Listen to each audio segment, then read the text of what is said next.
Mukunda jewellers మొట్టమొదటి factory outlet ఇప్పుడు కూకట్పల్లి, కొత్తపేట్, సోమాజిగూడ మరియు ఖమ్మంలో. నమస్తే రమ్మగారు. నమస్తే జయ. వినాయక చవితిలో ఆ వినాయక చవితి సందర్భంగా మనం చాలా వీడియోలు చేసాం రమ్మగారు. అయితే నిమజ్జనానికి సంబంధించి ఆ రోజు ఏమన్నా మనం పాటించాల్సిన విధి విధానాలు ఏమన్నా ఉంటాయి అంటే ప్రత్యేకమైన పూజలు ఏమన్నా చేసుకోవాలి ఆ రోజు? అంటే నిమజ్జనం సాధారణంగా చతుర్దశి నాడు చేస్తారు. అవును, చవితి నుంచి చతుర్దశి వరకు. భాద్రపద శుద్ధ చతుర్దశి ఆ రోజునంటే 9 రోజులు పెట్టుకున్న వాళ్ళు వాళ్ళు చేయాలి. మొదటి రోజునే చేసేవాళ్ళు, 3వ రోజున చేసేవాళ్ళు, 5వ రోజున చేసేవాళ్ళు, 9వ రోజున రకరకాలు ఉంటారు కదా. అయితే చతుర్దశి నాడు వినాయక నిమజ్జనం అనేది మనం అలవాటుగా చేస్తున్నాం. 9 నవరాత్రులు చేస్తే కనుక చతుర్దశి నాడు చేసేసేయాలి. అయితే చతుర్దశి నాడు చేసుకునే ఒక ప్రత్యేకమైన వ్రతం ఉంది, అనంత వ్రతం. అనంత పద్మనాభ వ్రతం అంటారు. కొందరి ఇళ్లలో ఖచ్చితంగా ఇది చేసుకునే నియమం ఉంటుంది, అందరికీ ఉండదు ఈ వ్రతం. అందరూ చేయరు. కేదారేశ్వర వ్రతం చేస్తారు కార్తీకంలో, అది కూడా కొందరు కుటుంబాలు ఉంటుంది, కొందరు కుటుంబాలు ఉండదు. ఆనమాయి ఉండాలి, లేకపోతే చేయకూడదు. ఆనవాయితీ ఉండాలి అంటారు. ఆనమా ఉండాలి అంటారు. ఈ ఆనమా కదా, ఆనవాయితీ ఉండాలి. ఉన్నవాళ్ళు చేస్తారు. ఈ ఆనవాయితీలో ఈ అనంత వ్రతం భలే ఇంట్రెస్టింగ్గా ఉంటుంది, చాలా బాగుంటుంది పూజ. అసలు దాని మంత్రం చేసే విధానం ఎంత ఇంట్రెస్టింగ్గా ఉంటుందో. ఈ అనంత వ్రతం అంటే అనంతుడు అంటే ఎవరు? సాధారణంగా అనంతుడు అంటే సర్పం. ఆదిశేషుణ్ణి అనంతుడు అంటారు.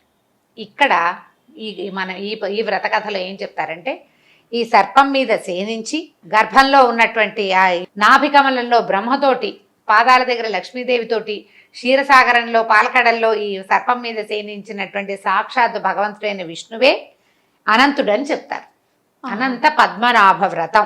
అనంత పద్మనాభుడు అంటే అనంతుడి మీద శయనించి పద్మనాభుడుగా ఉన్నటువంటి విష్ణువే, కాలస్వరూపుడైన పరమాత్మే ఈ వ్రతానికి యొక్క అధినాయకుడు అని చెప్తారు. ఇది పాండవులట అడవిలో ఉన్నప్పుడు, వనవాసంలో ఉన్నప్పుడు, ఈ గణేష్ చతుర్థి వ్రత కథ అది అయిన తర్వాత ఈ అనంత వ్రతం చాలా విశేషమైన ఫలప్రదమని, ఈ వ్రతం చేసుకోమని పాండవులకి శ్రీకృష్ణ పరమాత్మ సెలవిచ్చాడని చెప్తారు.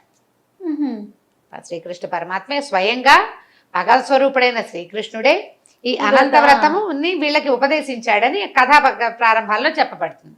అయితే ఈ అనంత వ్రతం 14 సంవత్సరాలు చేస్తారు.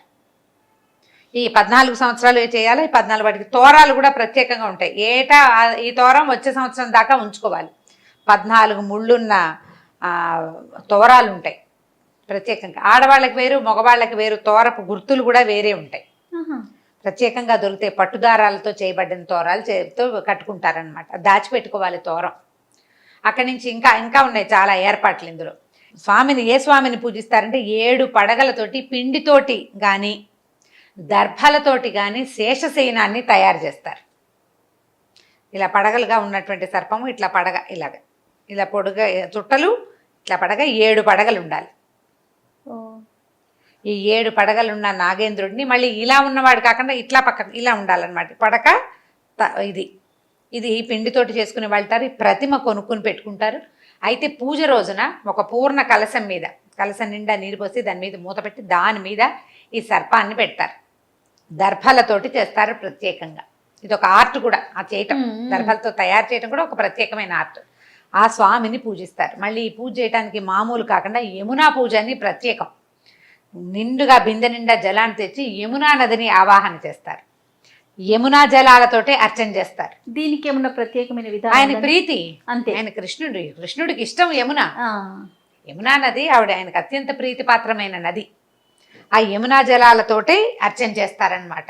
స్వామికి అర్చన చేసి పూజ చేసేస్తారు. 14 ఇప్పుడు ఈ 14 లెక్క కదా, 14 భువనాలని రక్షిస్తాడు ఈయన ఈ అనంత స్వరూపంతో అని చెప్పి 14 సంవత్సరాలు చెయ్యాలి. 14 ముళ్ళు, 14లో సగమైన 7 పడగల సర్పము, దానితో 14 28 అప్పాలని నైవేద్యం పెడతారు స్వామికి. ఆ 28 అప్పాలని దీనికి ఇస్తారు, అంటే వాయనంగా ఇస్తారు. భార్యాభర్త జంటకి ఇస్తారనమాట. వాయనం కూడా బ్రాహ్మణులు భార్యాభర్తలుగా ఉండాలి. భార్యాభర్తలకి ఆ వాయనాన్ని ఇస్తారు. అప్పాలు చేస్తారు. మామూలుగా బియ్యం పిండి అప్పాలు చేస్తారు. కొన్ని ప్రాంతాల్లో గోధుమ పిండితోటి చేస్తారు.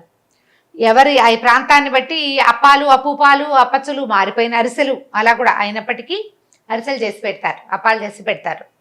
బియ్య పిండి కానీ గోధుమ పిండి కానీ. ఎలా పెట్టినా కూడా ఈ అనంతుడి యొక్క వ్రత కథ, ఈ కథ చెప్పుకోవటమే అనమాట. ఎవరైతే సత్యధర్మాలని పాటిస్తారో వాళ్ళకి ఏ కడగండ్లు ఉండవని, ఎలాంటి ఇబ్బందులనైనా తొలగించుకోగలుగుతారని సుశీల కౌండిన్యుడు అనే ఒక బ్రాహ్మణ దంపతుల యొక్క కథ చెప్తారు. ఆ కథ చెప్పుకుందామండి. సింపుల్ కథే, ఎంత పెద్ద హడావిడిగా ఏం లేదు కథ. ఈ భార్యాభర్త వీళ్ళకి వివాహం అవుతుంది. అయితే ఆవిడ ఈ చిన్నప్పుడు వాళ్ళ ఇంట్లో ఉన్న అనంత వ్రతాన్ని ఇక్కడికి వచ్చాక కూడా చేసుకోవాలనుకుంటుంది. అయితే ఈవిడ ఏం చేస్తుందంటే ఆ వ్రతం చేసుకుని భర్త ఒప్పుకోడు, పూజలకి పునస్కారాలకి ఒప్పుకునేవాడు కాదు. ఆవిడ భర్తకు తెలియకుండా చేసుకుంటుంది. ఈ తోరం కట్టుకుంటే తోరం చూస్తాడు, ఏమిటి ఏదో తోరం కట్టావు, నన్ను ఏమైనా వ్యసం చేసుకోవడానికి తోరం కట్టావా నువ్వు ఏమిటని ఆ తోరాన్ని లాగి మన నిప్పులో పడేస్తాడు. నిప్పులో పడేస్తే ఆవిడ కంగారు పడి ఏం చేస్తుంటే ఆ నిప్పుల నుంచి తీసి పాలతో తడిపి దాచిపెట్టుకుంటుంది. దాచుకోవాలి, వచ్చే సంవత్సరం దాకా దాన్ని ఉంచుకోవాలి కదా. అయితే ఈయన ఏం చేస్తాడంటే ఈ అనంతుడెవడు అని తెలుసుకోవాలనుకుంటాడు. ఆ ప్రయత్నాన్ని కోసం బయటికి వెళ్తాడనమాట వెతుకుతూ. అనంతుడెవడు తెలుసుకోవాలంటే ఈ మధ్యదారిలో ఒక పెద్ద మామిడి చెట్టు, దాని నిండా పళ్ళు ఉంటాయి, ఎవ్వరూ దాన్ని ముట్టుకోరు. ఒక తేనెటీగ కూడా దాని మీద వాలదు. తర్వాత ఒక పెద్ద ఎద్దు చేలో నిలబడి ఉంటుంది, కానీ అది ఆహారం తినలేదు, గడ్డి నిండా ఉంటుంది, ఆ గడ్డి నోట పెట్టలేదు అది. అట్లా కనపడతాయి అన్నమాట.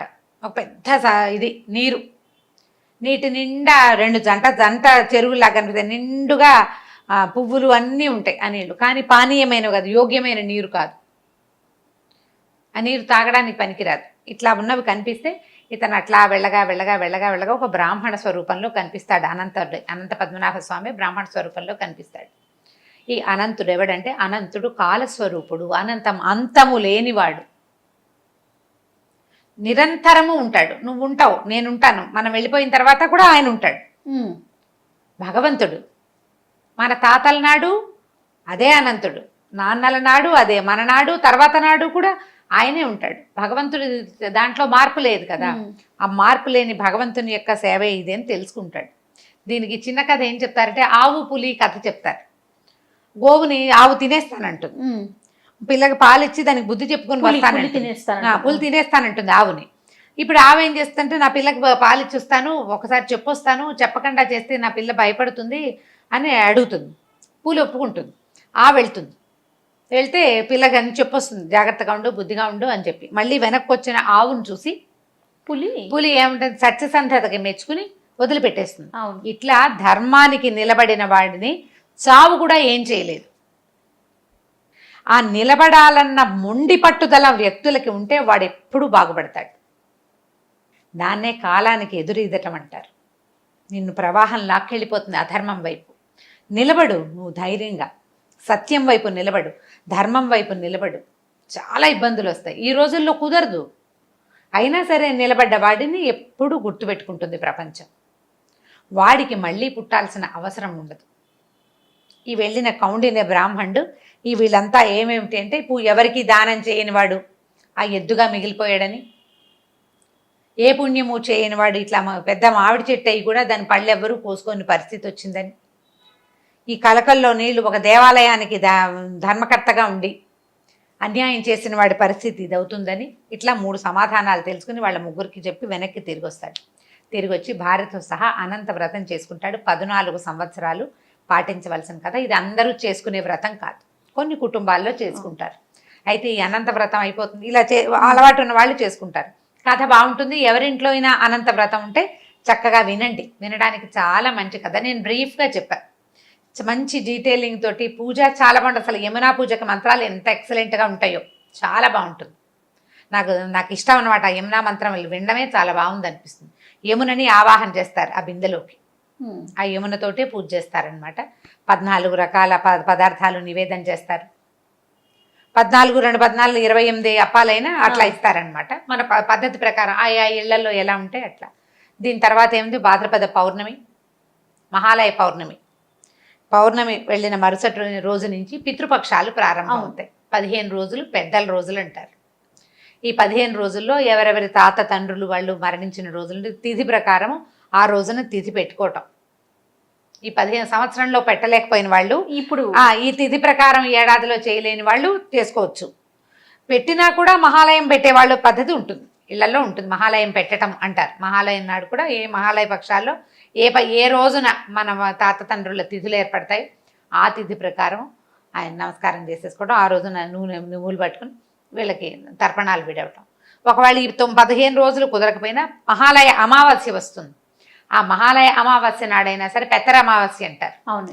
ఆ రోజునైనా కూడా మనం ఈ 15 రోజుల్లో చేయలేకపోయిన వాళ్ళు ఆ రోజున తర్పణాలు విడిచిపెట్టినా కూడా పితృదేవతలకి చెందుతాయని, తప్పనిసరిగా ఈ కాలం చేయవలసిన కాలం అని నేను చెప్తారు. పితృపక్షాలు వస్తాయి కాబట్టి కొత్త వస్తువులు కొనుక్కోవటము, కొత్త బట్టలు కట్టుకోవటము అలాంటివి చెయ్యరు. పెళ్లి ముహూర్తాలు అవి ఉండవు ఈ 15 రోజులు. ఈ 15 రోజులు ఒకవేళ మనకి చేత కాదు, తెలీదు, ఎట్లా చేయాలో తెలియదు అనుకో, పెద్దవాళ్ళకి పెట్టుకోవాలని ఉంటుంది. మనకి తిథులు అవి తెలియవు. తిథులు తెలిసే కమ్యూనిటీస్ కొన్ని ఉంటాయి, తిథులు తెలుసుకోలేని కమ్యూనిటీస్ ఉంటాయి.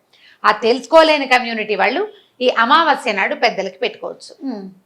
నాన్న, తాత, మా అమ్మ, అమ్మమ్మ వాళ్ళ పేర్లతోటి మనం ఎవరికైనా బ్రాహ్మడికి మోయనివ్వటం అంటే ఏమంటారు స్వయం పాకం ఇవ్వటం కానీ, లేదా ఇంట్లోనే చక్కగా పద్ధతి ప్రకారం చేసుకోగలిగితే ఎలా చేసుకున్నా కూడా పనికొస్తుంది. ఒకవేళ అవి ఏవీ చేయలేం, మహాలయ అమావాస్య నాడు తాత తండ్రులను తలుచుకోండి, వాళ్ళ పేరుతో 10 రూపాయలు దానం చేసినా కూడా ఆ ఫలితం పెద్దవాళ్ళకి చేరుతుంది.